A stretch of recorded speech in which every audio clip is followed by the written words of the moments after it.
সবাইকে স্বাগত জানাচ্ছি। আমাদের আজকের আলোচনার বিষয় সমন্বিত বালাই দমন ব্যবস্থাপনা বা ইন্টিগ্রেটেড পেস্ট ম্যানেজমেন্ট, সংক্ষেপে আইপিএম বলা হয়। এটি ফসল সংরক্ষণের জন্য বা ফসলের প্রতিরক্ষার জন্য একটি আহ, টেকসই এবং পরিবেশ বান্ধব পদ্ধতি।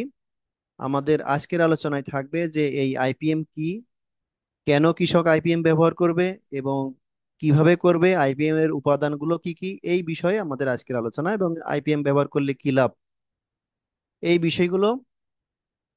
তো প্রথমেই কৃষি উৎপাদনের সবচেয়ে বড় চ্যালেঞ্জগুলোর মধ্যে একটি হলো বালাই বা পোকামাকড় ও রোগের আক্রমণ। যতগুলো চ্যালেঞ্জ আছে কৃষকের, তার মধ্যে একটা অন্যতম চ্যালেঞ্জ পোকামাকড়েই কিন্তু ফসলের অনেক ক্ষতি করে থাকে।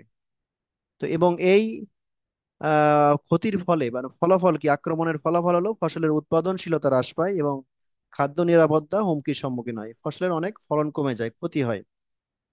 এবং এই বালাই প্রতিরোধে আমরা বা কৃষকেরা সহজ যে পদ্ধতিটি ব্যবহার করে থাকে তা হলো বিভিন্ন ধরনের রাসায়নিক কীটনাশকের ব্যবহার করে থাকে। এটি সহজ, এদের অতিরিক্ত ব্যবহার সহজ হলেও এদের যে অতিরিক্ত ব্যবহার হয় প্রয়োজনের বেশি, সেই ব্যবহারের ফলে পরিবেশ এবং মানুষের স্বাস্থ্যের অনেক ক্ষতি হয়।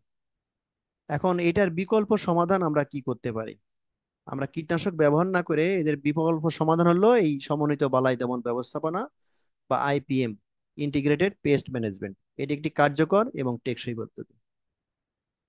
এখন আইপিএম কি?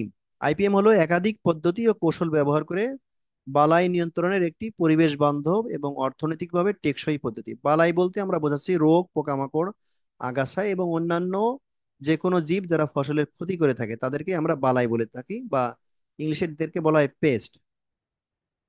এটি রাসায়নিক এবং প্রাকৃতিক উভয় নিয়ন্ত্রণ পদ্ধতির সমন্বয় করে বালাইয়ের দীর্ঘমেয়াদী সমাধান প্রদান করে থাকে। শুধুমাত্র আমরা যে রাসায়নিক একেবারে বাদ দিব তা নয়, রাসায়নিক কীটনাশক ব্যবহার করব শেষ পর্যায়ে এসে, কিন্তু আরো কিছু পদ্ধতি আমরা আগে ব্যবহার করব। সেই জন্য বলা হয়েছে রাসায়নিক এবং প্রাকৃতিক উভয় যে নিয়ন্ত্রণ পদ্ধতি আছে সেগুলোর একটা সমন্বয় করব, কোনটার পর কোনটা। হ্যাঁ, এবং করে তারপরে একটা কীট পতঙ্গের একটা স্থায়ী সমাধান হবে। তাৎক্ষণিক সমাধান হলো কিন্তু এর পরবর্তীতে আবার আক্রমণ করলো সেরকম নয়, বালায় একটি স্থায়ী সমাধান হবে। এই পদ্ধতিতে কীটনাশকের ব্যবহার কমিয়ে পরিবেশের সুরক্ষা এবং ফসলের উৎপাদনশীলতা বাড়ানো সম্ভব। তাহলে আইপিএম হলো এমন একটি পদ্ধতি যেখানে পরিবেশের ভারসাম্য বজায় রেখে এবং অর্থনৈতিকভাবে সাশ্রয়ী উপায়ে পোকামাকড়, রোগ জীবাণু, আগাছা এবং অন্যান্য বালাই নিয়ন্ত্রণ করা হয়। আইপিএম পদ্ধতি তে প্রধানত চারটি নিয়ন্ত্রণ কৌশল ব্যবহার করা হয়। সেই চারটি কৌশলে একটি হলো চাষাবাদ পদ্ধতিগত কৌশল, ফসলের পর্যায়ক্রমিক চাষাবাদ এবং ফসল রক্ষার একটা উপায়। এই বিষয়টার উপরে আমার ভিডিও আছে, এই ভিডিওর ডেসক্রিপশন বক্সে লিংক দেওয়া থাকবে, আপনারা দেখে নিতে পারেন। এরপরে হলো জৈবিক নিয়ন্ত্রণ। জৈবিক নিয়ন্ত্রণ হলো কোনো জীব দিয়ে আহ, এই প্রাকৃতিক শত্রু যেমন শিকারী পোকামাকড়, পরজীবী পোকা, পাখি, ব্যাঙ, এগুলো দিয়ে আমরা যখন ফসলের ক্ষতিকর পোকামাকড় দমন করব সেটা হলো জৈবিক নিয়ন্ত্রণ। তারপরে সে যান্ত্রিক বা শারীরিক নিয়ন্ত্রণ, হাত দিয়ে বা আগাছা অবসান বা বিভিন্ন ধরনের ফাঁদ ব্যবহার করা। তারপরে আছে রাসায়নিক নিয়ন্ত্রণ, যেটি হলো আমরা সচরাচর ব্যবহার করে থাকি কীটনাশক বা ছত্রাকনাশক, এগুলোর ব্যবহার সীমিতভাবে ব্যবহার করব। এই চারটি পদ্ধতির উপরেই আমার ভিডিও আছে, এগুলোর লিংক দেওয়া থাকবে। আইপিএম এর উদ্দেশ্য কি বা সুবিধা কি, বা কি কারণে আইপিএম আমরা ব্যবহার করব? ফসলের উৎপাদনশীলতা বজায় রেখে, মানে ফসলের উৎপাদন কিন্তু বাড়বে। আমরা পোকামাকড় আহ, থেকে ফসলকে বাঁচানোর জন্য যে আমরা কীটনাশক ব্যবহার কমিয়ে দিব, তার ফলে যে আমাদের পোকামাকড়ের আক্রমণে ফসল নষ্ট হবে তা না, উৎপাদনশীলতা বজায় থাকবে। পোকামাকড়ের আক্রমণে ফসলের ফলন কখনোই কমবে না।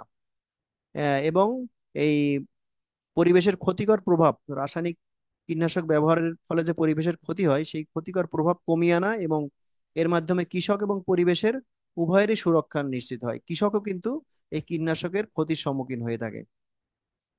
ফসলের বালাই প্রতিরোধ করা, এতে বালাইয়ের আক্রমণ শুরু হওয়ার আগেই প্রতিরোধমূলক ব্যবস্থা নেওয়া হয়। আমরা পোকামাকড় আক্রমণ করার পরে কিছু ব্যবস্থা নিব, কীটনাশক প্রয়োগ করব তা নয়, আমরা আগে থেকেই কিছু ব্যবস্থা নিব যাতে পোকামাকড় ফসলের জমিতে আক্রমণ করতে না পারে, বা করলেও সেটাকে দমন করা যায়। বালাইয়ের জনসংখ্যা নিয়ন্ত্রণ, মানে জনসংখ্যাকে একেবারে পুরাপুরি ধ্বংস করব না। বালাইয়ের জনসংখ্যা মানে পোকামাকড়ের পোকামাকড়কে আমরা পুরাপুরি ধ্বংস করব না, তবে এর মানে এর পপুলেশন বা জনসংখ্যাকে সংখ্যাকে অনেকটা কমিয়ে আনবো। এতে প্রাকৃতিক ভারসাম্য বজায় থাকে। যদি কোনো একটি পোকাকে আমরা পুরোপুরি ধ্বংস করে দেই তাহলে কিন্তু অন্য আরেকটি পোকা তখন বেশি ক্ষতির কারণ হয়ে দাঁড়ায়। এই জন্য কোনো পোকাকেই আমরা পুরোপুরি ধ্বংস করব না। তারপরে আছে পরিবেশ সংরক্ষণ। রাসায়নিক কীটনাশকের ব্যবহার সীমিত করে, মানে কম পরিমাণে ব্যবহার করে পরিবেশের ক্ষতি কমানো হয়। আরেকটি উদ্দেশ্য হলো টেকসই কৃষি উৎপাদন। এই কৃষি উৎপাদনটা হবে টেকসই, দীর্ঘস্থায়ী হবে। আইপিএম পদ্ধতি কৃষি উৎপাদনকে দীর্ঘমেয়াদে টেকসই ও সাশ্রয়ী করতে সাহায্য করে। এখন চাষাবাদ পদ্ধতিগত যে কৌশল, এই চাষাবাদ পদ্ধতি কৌশল অনেকগুলো উপায় আছে যেগুলো আমার ওই ভিডিওতে আলোচনা করা আছে। এখানে আমি শুধু হেডিং গুলো এবং কয়েকটি, সবগুলো না, বলে যাচ্ছি। রোগ ও পোকা প্রতিরোধী ফসলের জাত চাষ করা। কিছু কিছু ফসলের জাত আছে, কিছু কিছু পোকা এবং রোগ থেকে নিজে রক্ষা করতে পারে, সেইগুলো জাত ব্যবহার করব। স্বাস্থ্যবান রোগমুক্ত বীজ ব্যবহার করব। শস্য পর্যায় বা ক্রপ রোটেশন অবলম্বন করব। পরিষ্কার পরিচ্ছন্ন চাষাবাদ। পোষক উদ্ভিদ বা যে উদ্ভিদে পোকামাকড় আশ্রয় নেয় সেটাকে পোষক উদ্ভিদ এবং আগাছা এগুলো দমন করতে হবে। বপন বা রোপণ সময়ের পরিবর্তন এগিয়ে বা পিছিয়ে নেওয়া।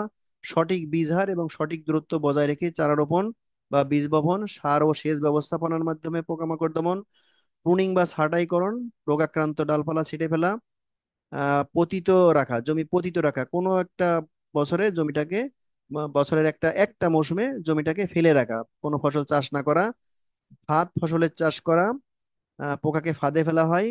মালচিং, তারপরে আন্তঃফসল বা সাথী ফসল বা ইন্টারক্রপিং বলা হয়। বর্ডার ক্রপিং, এইগুলো উপায় আছে।